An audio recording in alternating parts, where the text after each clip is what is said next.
Hello বন্ধুরা, আমি রিমন। আজ আমরা মেহেরপুর জেলার গাংনী উপজেলার সাহারবাটি ইউনিয়নের এক শান্ত ও স্নিগ্ধ গ্রামে হিজলবাড়িতে এসেছি।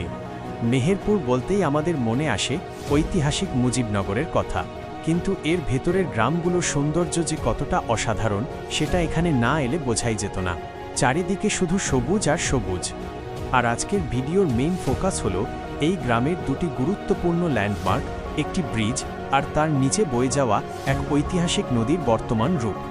এই যে দেখুন হিজলবাড়ির এই ব্রিজটি, এটি শুধু কাঠ পাথরের কাঠামো নয়, এটি এখানকার মানুষের দৈনন্দিন জীবনের এক অপরিহার্য অংশ।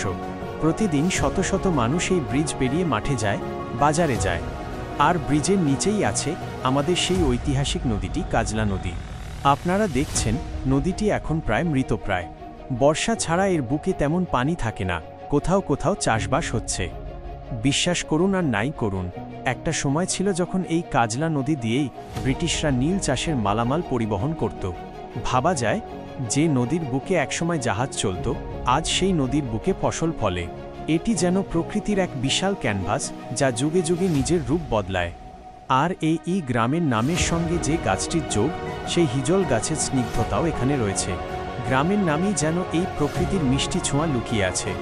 এবার আসি হিজলবাড়ির আসল জাদুতে, এর প্রাকৃতিক দৃশ্য দেখুন বন্ধুরা। চারিদিকে শুধু নিস্তব্ধতা আর নির্মল বাতাস।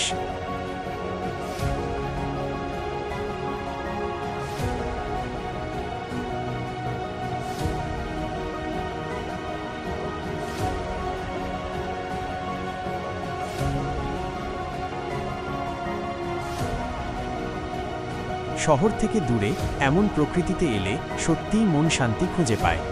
দিনের শেষে কৃষকের ঘরে ফেরা কিংবা গ্রামের পুকুরে একটা ডুব, এই সরল জীবনযাত্রাই হিজলবাড়ির প্রাণ। এই মানুষগুলোর আন্তরিকতা আপনার মন ছুঁয়ে যাবে। আমি নিশ্চিত এমন শান্ত এবং ঐতিহাসিক পরিবেশে আপনার মন ভরে যাবে। মেহেরপুরের প্রতিটি গ্রামের যেমন ইতিহাস আছে, তেমনি আছে এমন মন ভালো করে দেওয়া সৌন্দর্য।